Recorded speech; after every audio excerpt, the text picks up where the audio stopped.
My hobby is I'm an international umpire. So this is not what I do for my full-time job. This is my hobby, and I hope to be able to share with you some of the cool aspects of one of the events I've been involved with, SailGP. Hopefully inspire some of you to maybe want to try out umpiring yourself. As Tim says, we're doing a course in March for the Royal Thames, and I'm really trying to encourage many of you to attend that as possible. So hoping you're going to come away feeling inspired to want to try officiating out as well. I definitely think it's the best hobby in the world, and I feel incredibly lucky to be able to go to these kind of events and to work with such wonderful colleagues. So I'll share a little bit about SailGP. I'm sure all of you have been watching it on YouTube at various times of the day and night, whenever it's on. So this is a fully professional, high-speed foiling catamaran series. The event moves around the world. Typically have one event a month. And kind of from the umpiring side, it's really pushed the limits of the technology and really forced us to come up with new solutions to how we can umpire these classes. If any of you haven't come across umpires before, essentially in sailing what they do is make decisions as the racing happens, so as live sort of field of play decisions. It's not like a protest where you come into the room later on and one side says one side of the story and one side says the other. We have to make a decision at the time based on what we can see. Obviously these boats make it slightly more difficult to be able to do that from some of the traditional methods, and I'll share with you a little bit about how we do that at SailGP. So you've probably been following it. We're on season 4 now. The series is going really well, and we have events pretty much all over the world. So you'll know that the Sydney event is starting tonight, so I hope you'll this weekend tune in and watch that. The event moves around the world, as do the boats and the teams. You might think to yourself, oh Chris, you're so lucky you get to go to all these wonderful, nice places. Your air miles must be, the British Airways tier points must be great. Unfortunately, that's not the case, as I'll show you. So you may be familiar with this man. If you don't recognize him, you would probably recognize his voice. So this is our chief umpire, Craig Mitchell, from back in the days when he went out on the water. And this is how this series started, as all umpiring, sort of until now, has been done. You go on a rib, on the water, and you watch the racing, and then you make a decision in real time using sort of coloured flags. Obviously, for these boats, we're talking that the top speed of the F50s gets up to 50 knots, so really quite fast, not really that possible to follow in a rib if you'd like to have a spine at the end of the race, as some of the America's Cup umpires will tell you. So we have to come up with another solution. When the series started, they did have umpires on the water. So there were umpires that would go out, and using the technology that I'll share with you, the decisions were actually made by another set of umpires that were sitting in a container on the shore.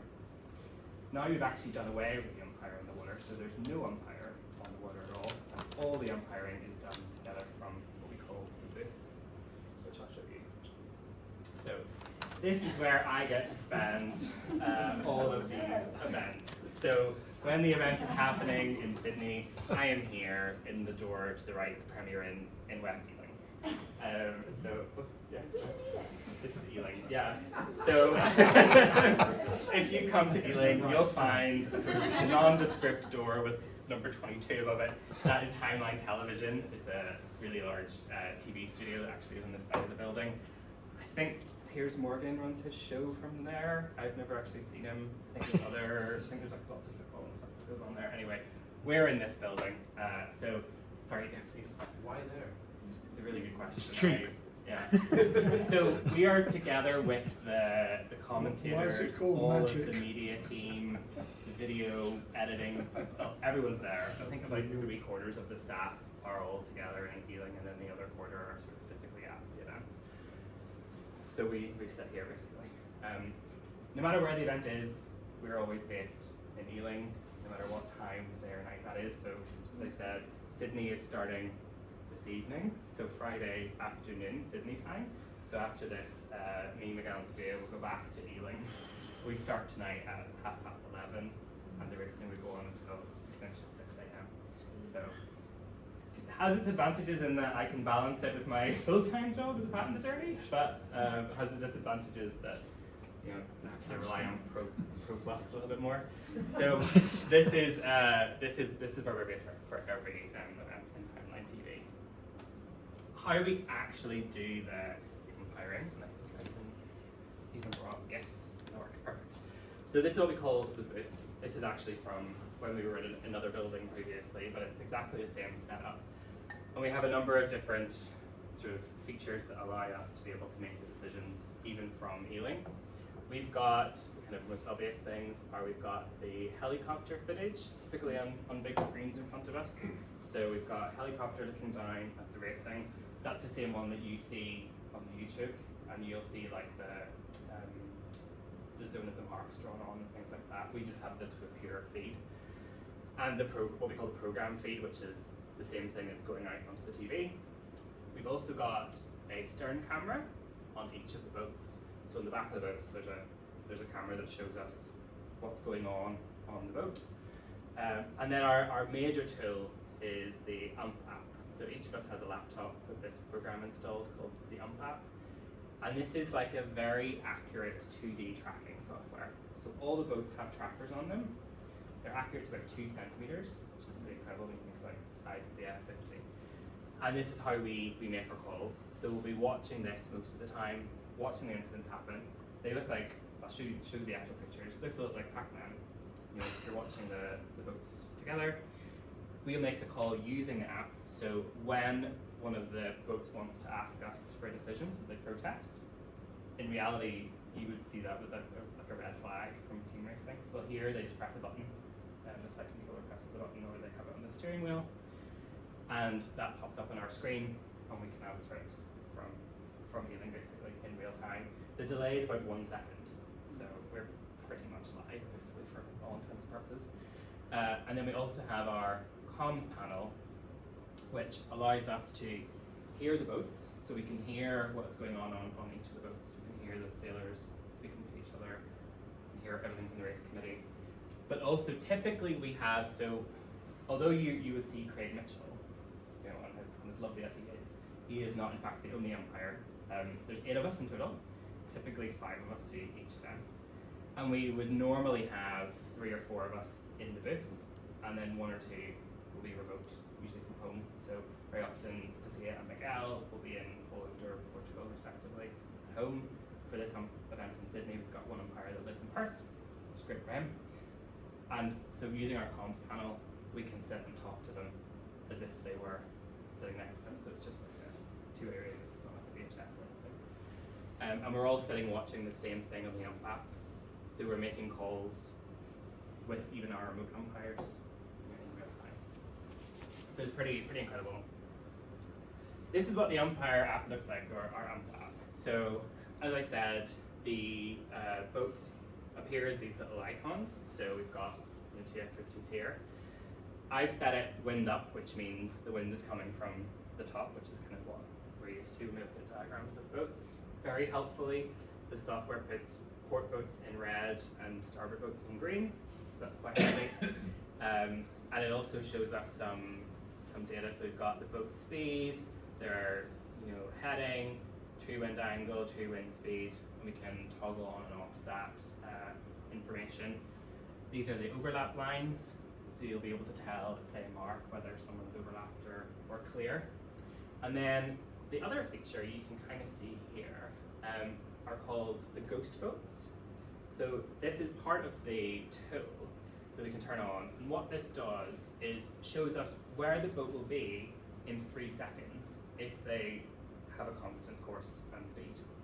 So for example, with a port starboard, assuming both the boats are going to hold their speed and course, this will tell you where they will end up in 3 seconds, and you'll be able to know, is this going to be a clear cross, or is this not going to be a clear cross? There's going to be some holes in boats here if nobody changes, which is incredibly powerful.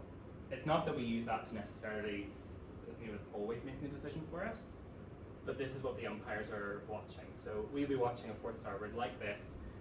We typically make the decisions individually, so we're not acting in pairs as umpires on the water tend to be.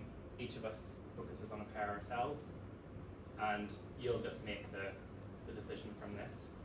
When one of the boats protests, it will pop up on the left-hand side. I'll show you what that looks like on the next slide.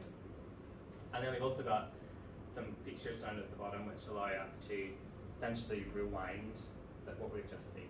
So when we see an incident, we can use the scrub, you kind of just drag it, and it goes back in time. So you can watch it again. In reality, we don't sit and watch everything over and over. We try to get the decisions out in a couple of seconds, so like 4 or 5 seconds. Just actually, you at the time, you think you're doing it really quickly, and then you listen back to the recording, and it was like 20 seconds. We try to do it as fast as possible. So normally, you watch it. Sometimes if you're confident, you just make the call based on watching it once. Sometimes we might just do a quick rewind back, watch it once more, and then make the call. Or if we're really not sure, we can go to review. So the umpire that's watching that pair will say, I'm going to review, and then that's the signal to the other umpires that they know they have to pick up those boats live, because if I rewind it, I'm not then watching the boats that are live. So it is incredibly powerful. I find actually this is like a strength and a weakness. When you're umpiring on the water and you make a call that the sailor doesn't agree with, it's your word against theirs typically.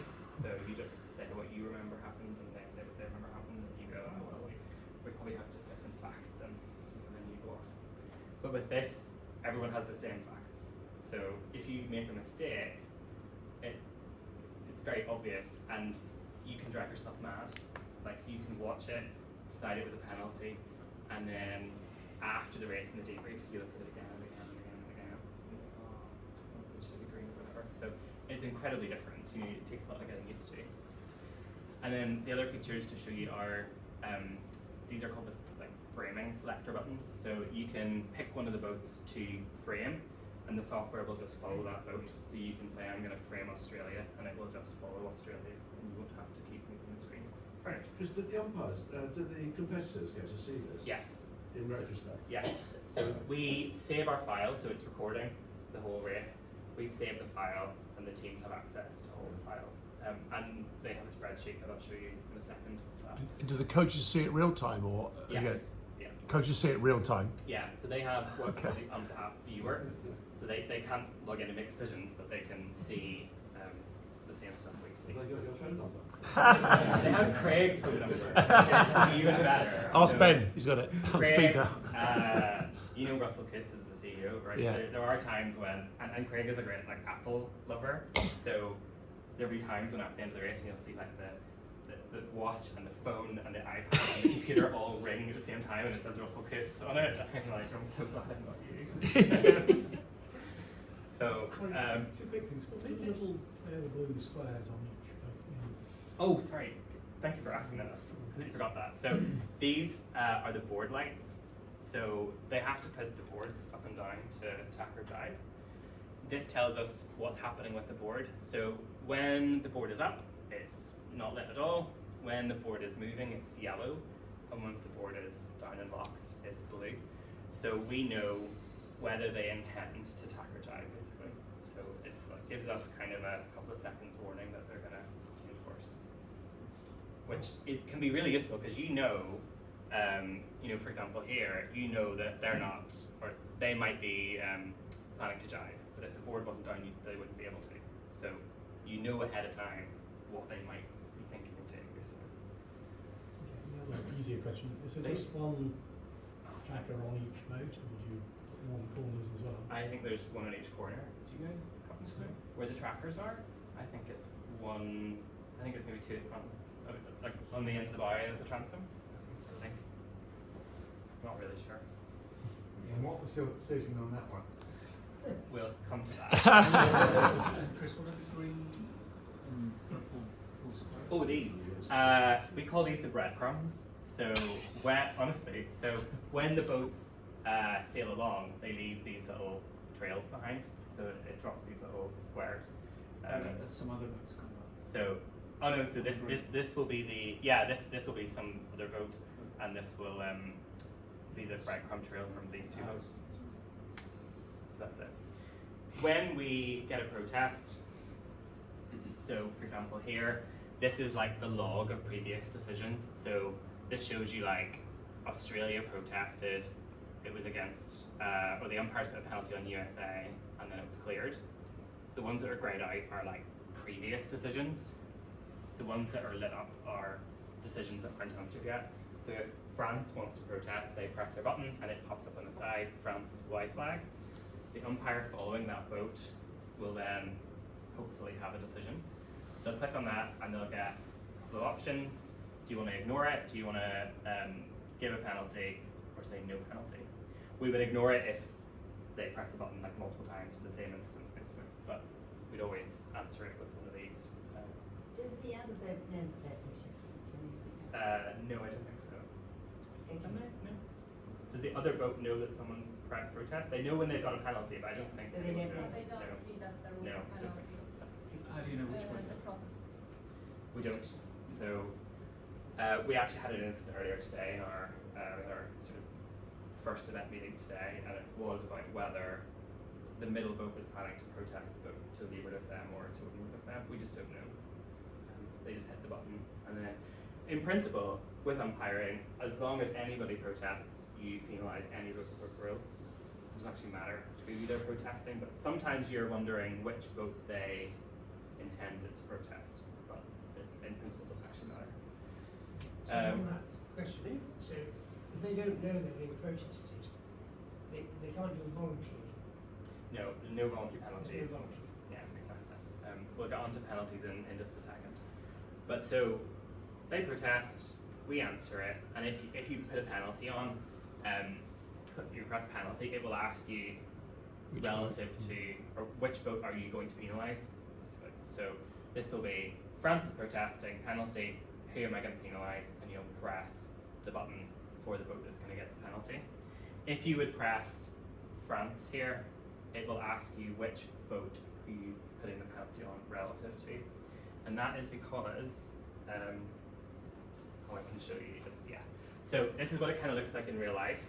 The penalty is get 20 meters behind the boat that you infringed. So here, we've put a penalty on GBR relative to USA, and the computer will calculate where they have to get behind. So GBR will know their penalty light on board will be flashing, and their flight controller screen will say penalty. They have to slow down and get behind this line. As USA speeds up, the line is kind of moving with GBR. We're expecting GBR to slow down here, as they are, get behind that line basically. So it's always 20 meters behind the boat that you infringed. So there's no voluntary penalties or anything like that. And kind of unusually, for the rest of sailing, you keep your rights while you've got a penalty. So you're still starboard right away boat here, for example, relative to Japan. Once the line goes up, the umpire clears the penalty, and the light goes off. And that's basically how we penalise the boats. They will know, I think they also have on the screen the distance to clear. And Craig will often, so we will put that penalty on. Craig will see on his screen that we've done it, and then he will say, this is the umpire's penalty, GBR, relative USA. So that's what he means when he says penalty this boat relative to that boat. They need to know which boat they're going to get behind. And he'll normally say it, when he says it over the YouTube, it's also going to boats. So they'll hear, GBR will also hear as well as see on their screen they have to get behind USA. How long do they have to get? How much time do they have to get? It depends really. We always want to see some action. So if we see they're not taking, like there for example, GBR was starting to slow down, and then we're like, that's fine. If they don't take a penalty, or they just carry on at the same speed, then we start giving additional penalties. You can get to a black flag, but we've never done that for not taking a penalty. But we'd also be on the radio to them saying, GBR, you need to slow down, take another penalty now, 40 meters, that Craig will always be telling them exactly what they have to do. So yeah, very straightforward. Click the button, put the penalty on, clear the penalty. Not much to it. Apart from, so this, some of our recent events, I absolutely hate boats being OCS. Every race I think, please, nobody be over. So the OCS penalty, that's if you're an early starter, is get behind everyone that started correctly. Because these boats are so fast, we can't have people returning the start as you might in a normal fleet race. This is slow down and get to the back. The OCS is determined by the computer, so there isn't a race officer standing on the line calling it. The computer will decide if you're over, and it's automatic. So here, almost everybody was OCS, and the computer automatically assigns the penalty, and it will also have calculated the line relative to what it thinks was the last good starter. Sometimes Craig will override that, because if somebody was out the back somewhere and it hasn't calculated it right, he'll tell everybody, this is your vote. But this is essentially how OCS works. The thing we always forget is if you also give a penalty to a boat, so say these two boats get into an incident and they've got the OCS penalties, you have to remember not to clear that penalty. You do it all the time. Craig is saying clear is clear, because you'll clear everything. Does that sort of make sense? So OCS is a bit of a nightmare. I just always hope that nobody's OCS. Makes life so much easier. But it's get behind the last boat, and then if you don't buy, so that they go onto your reach now and go downwind. If you don't take your penalty by the end of the reach, then you're put right back in the fleet. As sometimes happens. If 3 boats are OCS, what order do they have to? They just have to be behind They just- the last good start. Yeah, they just all have to be behind that line. Doesn't really, the order they would be in doesn't really matter. So presumably OCS is rare because they've got technology that will tell them So exactly you would how think. not to be. So you would think. Oh, okay. They also have like distance to the line Yeah. on their screen, so they know if they're going to be over. But still, we do get in each event. Well, not normally. I mean, the last event was an absolute nightmare because everyone was OCS. But Which was the Spanish boat then? That was over? Spain. I don't remember which event this was from. I can't even see. Spain is here. Were we asking which? It's a protest. Oh, I see. Sorry. That's a protest from Spain that we haven't answered Oh. yet. So Spain will have been involved in something, presumably before the start. Maybe the umpire watching it was reviewing it. Oh, right. Maybe it was me. I don't know. And we'll have to answer that one. So that's shouting at us to be answered. And these are OCS penalties that will auto clear. So once the boat does get behind that line, it will automatically just clear it. These penalties, if we put them on, we have to clear them ourselves. How fine are you on the start line? I mean, fireflies, wind can move 30 degrees and you're not going to move the start line. But Okay.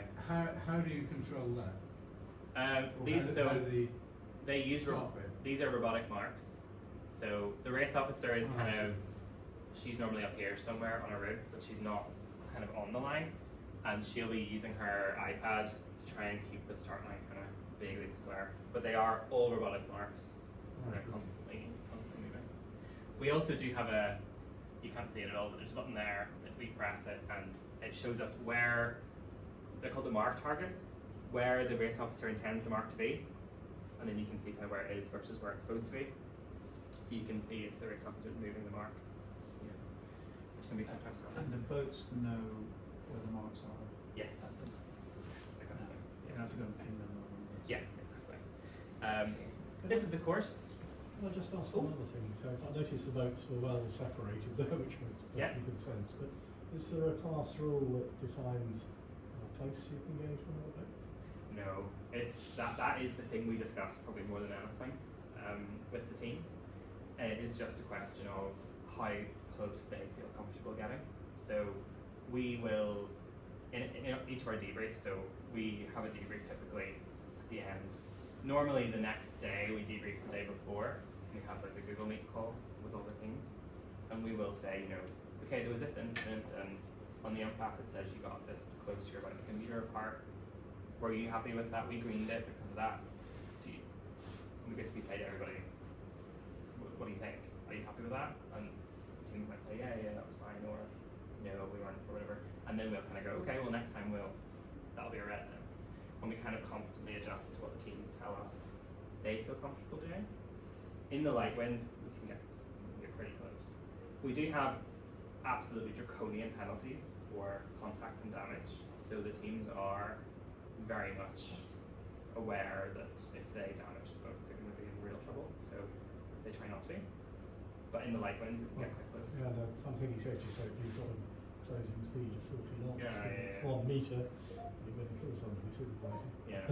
Typically they don't typically get that close apart from at the start line. They're obviously all kind of in light winds, for example, if they're all moving slowly and they're sort of wrapped up on the start line, we can get them get quite close.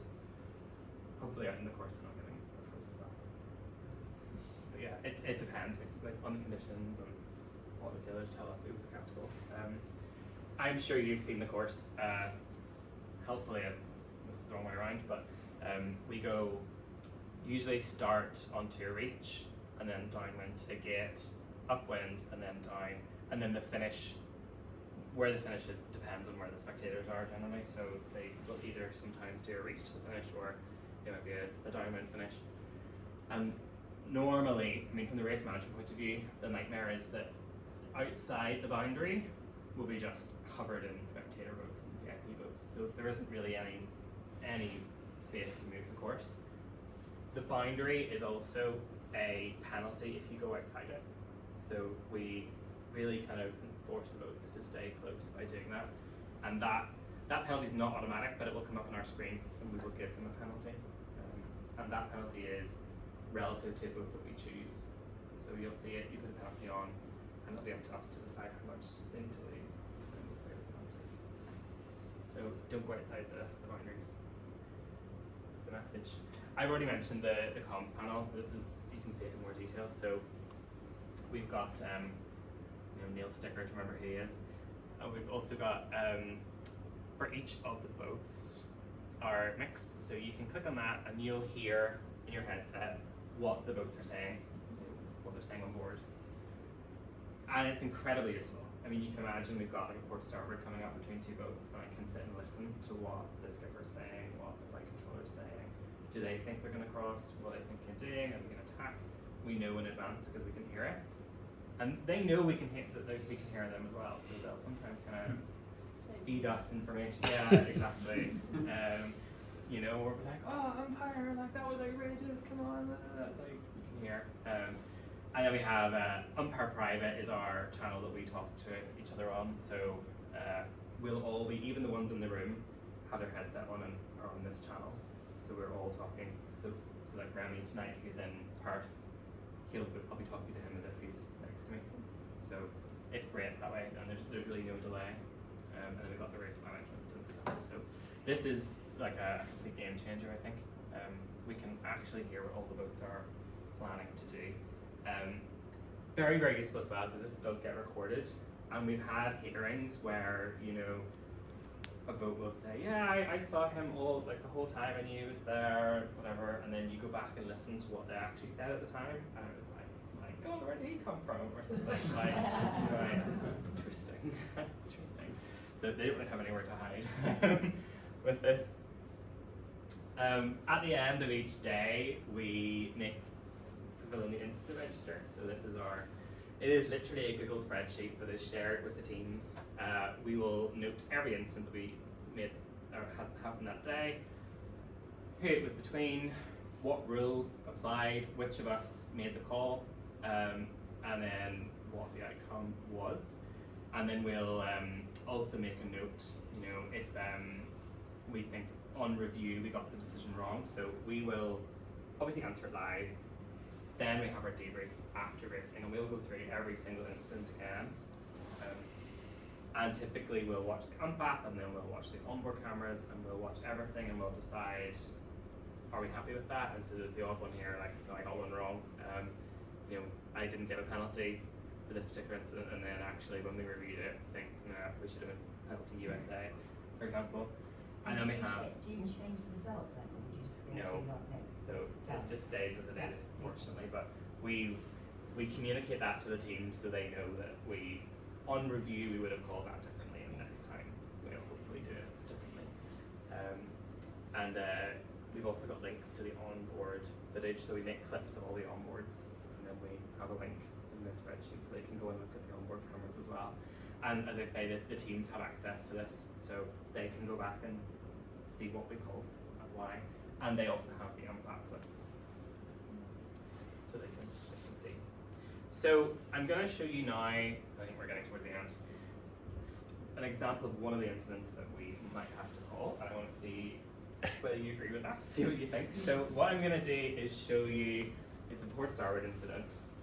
I'm going to show you the stern camera footage from both of the boats, and then the umpap footage, and we'll see what decision you would have come up with. Maybe you've not recognised the incident.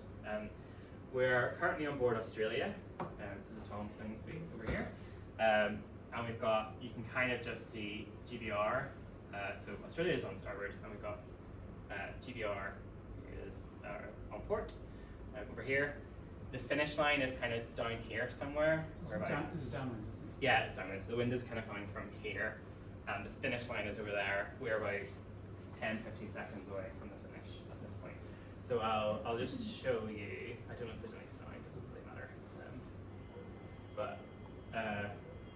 So watch Australia first of all.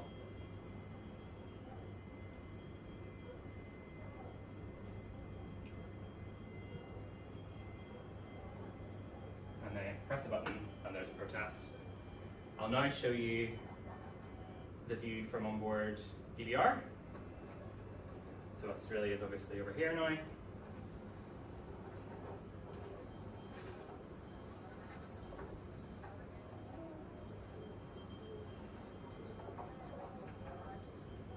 Any thoughts so far? Well, do you know if they've altered course? Yes. Yeah, I'll show you the umpap in a second. So, Penalty? GBR's on port. GBR is on port, yes. Anyone confident enough to? I think the starboard boat left us. Bear in mind that a penalty right now will decide who goes into the final, because this is race 5, and you have about 5 seconds to decide. So when you're making decisions, are you using your VAR graphics as well as cameras? Yes. So I've been a little unfair because I've shown you the stern camera footage first. Yeah. This is what it would look like to us. Hard not to me. This will play. Might take a second. So we've got Australia here, GBR here. It normally takes a second for the video to start. We've got the ghost boats switched on.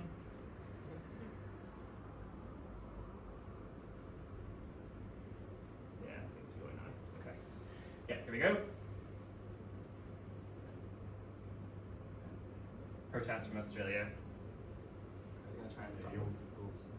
So let's, as we would do in real life, a little bit faster, we'll scroll back. There we go.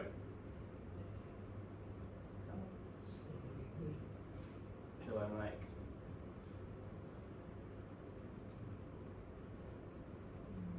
We did miss them by quite a bit. so here we go. Yeah, so you can kind of see, having seen that, what do you I think? think it came down. It's just. Australia's holding up. Just you would it. Having seen that, it looks like there wasn't an incident. But having seen the pictures, Australia seemed to be clearly in the right. So penalty for TBR. Yeah. Okay. The actual outcome, let's show you. You maybe remember actually. Penalty against GBR. So it was Miguel's call actually. And you probably remember the reaction was Craig Mitchell should be sent to the tower. All that. It was that call. But that kind of shows you what we have to deal with. I mean, in reality, we wouldn't have time to be watching the stern cameras. We typically you might be like looking up and glancing at them, but it will be this that pretty much decides it. What makes this one tricky is we've got the ghost boats, and I think they don't touch, or if they do, they barely touch. They do. So I think they do touch, which kind of, yeah, they just clip each other. So you think, oh, there's going to be contact. But the boats are changing speed, so you think, oh well, maybe those boats aren't super informative. And Australia does do a bit of a luff. Exaggerated love. Yeah, and then a bear away, and you can see. So he's coming down, down, down, down, down. Was GBR going to cross anyway? Probably not. So in that case, we would apply the test. If the starboard boat had a reasonable apprehension of a collision, then a penalty on penalties we put for tack boats, basically. So we decided to penalise boardwork. So what did Ben say after he saw this? Yeah, wasn't very happy. I think he, what did he just say Craig Mitchell should be sent to Tower of London, whatever. The brilliant thing is Craig doesn't actually make any decisions. Craig is like sitting back and making sure we're all covering everything, but then he gets all the flack. So while Miguel's here, he can go straight to London, can he? Yeah, so Tower Bridge. but To be fair on the bridge, but they didn't look like they were felt in any It looked like Green was So now they laughing come- deliberately to Yeah. show you guys. Exaggerated love. Yeah. So we have to think, well, even without that luck, would there have been contact, and where you know, what do you think? Reasonable apprehension of a collision? Probably. Penalty, or no, I'm going to green it. But that penalty kicked GBR out of the final in Plymouth, their home event. So a little bit tricky. So I will wrap up by basically giving a plug for the course that we're going to do in March. So if you feel like you might want to start umpiring, and you won't start umpiring SailGP straight away, of course, but this is how it starts. I mean, I didn't start umpiring all that long ago, and I started umpiring team racing, having come from a team racing background. Myself and Neil McLeod, who's one of our SailGP colleagues as well, are going to be running Introduction to Umpire course in March, on the 23rd and 24th at Queen Mary. This is, although we're running it for the Thames, it is all the RWA content and the standard RWA course. So this will be the course that gets you the first run on the umpire ladder, as it were. So regional umpire. How are they going to do the umpiring for the America's Cup?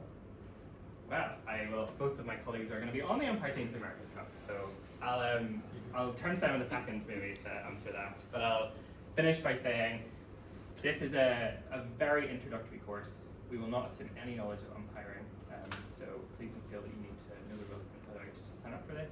But I encourage you or anyone you know or think might be interested to sign up to attend. One day, the first day we kind of sit in the classroom and we talk through the very basics, and then you'll do some umpiring on the Sunday, and you'll go out in the water next year and make some calls. Tim, I'm sure will be able to tell you exactly how to sign up. So that's it for me.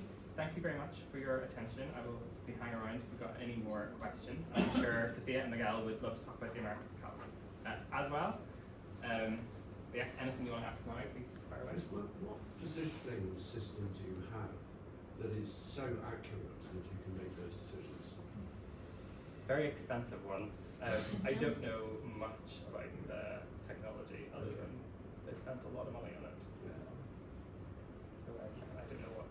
I can't really answer anything about the technology. Just a quick question. There's clearly a lot of data that goes into the UMP app. Yeah. Do you think further development it will be able to make decisions for you? It's a very good question. I think probably yes. I mean, I've often wondered if we would feed all the information into, because we've all this instant register I showed you. If we fed all that into an AI system, it would be able to predict what the penalty ought to be. But in a way, it would still have a problem because the sailors would no longer have anyone to blame. In a way, like, as in it gives them having a human and having and knowing that we made a call. It kind of the AI would probably struggle because they would be constantly feeding it. No, that call was wrong. That call was wrong. Like I don't know how that would work in practice. You wouldn't have a human to be like, no, you're wrong. Chris, you mentioned earlier to me about Rule 42. Oh yes. What's happening with these boats in the light wind, like Abu Dhabi, for example? Yes. So you can see, maybe you can't really see very well, the boards. So they've got these boards to tack or jibe, and they've started getting cute. And in the light wind, they'll put the boards up and down, and it's like a big paddle. So in the really light winds, it does propel the boat, and we've started to have to. I never thought we'd be giving Rule 42 penalties at CLGP, but we do. If this is repeated and unrelated to the tacking or jiving, we'll put a penalty if we see it from the. So, Chris, can you explain Rule 42 for some people? Sorry. So this is the rule about basically you can only use the wind and water to propel your boat. You're not allowed to pump, rock, pitch, turn on the engine, paddle, etc. And effectively what they do is paddle by putting boards up and down. So in a really light wind, in this conditions it's not going to be worth doing, but very light winds, so Dubai or Abu Dhabi, they paddle along by putting the boards. And you just rely on boat speed to determine whether it's working or not, or do you actually do it by visibility? You see these things go up and down. By visibility from the stern camera, so we can see this camera, and we will see you put your board down, you put it up, you put it down again, penalty, because you're not tacking or diving, you're just going in a straight line. Do you want to answer the question about the America's Cup? Sorry, Yeah, put you both on the these spot. guys are much more qualified to answer about the America's Cup. So what are they going to use? Okay. Well, we are going to do it from the board as well. It's going to be slightly different, but we are also going to have 2 rows of umpires that will either work on the software and make a decision, or they will actually monitor the TV screens because we have quite a big capacity. In the previous cup, we also had 2 umpire boats on the water. But it's not going to happen in Barcelona, as we recently learned. The benefit of having the umpire boat on the water in Auckland was that actually, if you are having any issue with the software that we experienced once, we are coming back to old-fashioned umpiring. So basically, the boat on the water takes over, and then it gets really exciting for the ones on the water. But it's not that exciting from the rules point of view, because especially with the foiling boats, there is no chance that you can actually accurately know that the boats, for example, are overlapped, or what's the separation between them. In America's Cup, we have different rules, and apart from the normal shape of the boat, we also have keep clear borders. So we have extra 2 meters on top of the diamond shape. And again, there is no way that from the water you can actually say, oh, actually now the keep clear borders are intersecting, so it's not possible for the umpire on the water to actually make an accurate call. So this time around, we are all going to be sitting in the booth. We are using slightly different software. Actually, the one that has been developed for SailGP is really accurate, and we are having a lot of tools, as Chris was describing to you. So we kind of feel we are pretty much advanced with the SailGP software, but basically, yes, we are basing on that, and the accuracy is up to 2 centimeters. So it's I mean, like giving the speeds that the boats are making, it's actually a pretty accurate tool for the decision to be made. And of course, it's going to be slightly different in Barcelona in a way that we are having match racing. So then we can actually afford adopting 1 boat each. So we will be having 2 umpires adopting a boat, and you really feel like you are umpiring. Here, as Chris said, we are basically adopting a pair. Sometimes it's 3 boats, depending, how busy we are within the team. But when we are umpiring match race style at the cup, we basically talk to each other as if we were yellow and blue. Yes, so that's pretty much Miguel. I meant to say as well, it just occurred to me, if anybody would like to come and see the booth in Ealing, we always welcome visitors. Honestly, we have visitors all the time, so please let me know or whatever. You're very happy. Maybe you don't want to do Sydney or New Zealand. You're welcome to come and visit. Thank you so much. And Chris, how many boats can you handle? Well, maybe you've got 10 boats on the circuit. What happens if they sell 2 more boats? What happens? I think we feel we're pretty much at the limit at the moment. Right. The course is very small. Do you need a bigger course, would you, or more umpires, or? It's not going back. How many umpires are there in each event? 5 normally. I really hope they don't. For us, it's like I think when I started, we had 7 boats, and we've gone up to 10, and every boat you add makes it twice as hard, I think. Like, you think, well, it's just one more boat, Certainly but it's be another more pair incidents. that somebody has to watch, so we hope, we'll see. And sorry to finish off, right back to basics, Chris. So you all started basic umpiring. What rules? How different is it? I mean, obviously it's faster and technology is involving, but the principles are the same. Yeah, so we actually use a different rulebook, which is called the high-speed rulebook, but in fact it's actually much more simple than normal rules. So about 99% of our incidents are port starboard, windward leeward, and where you clear overlap to the zone. Pretty much that decides everything.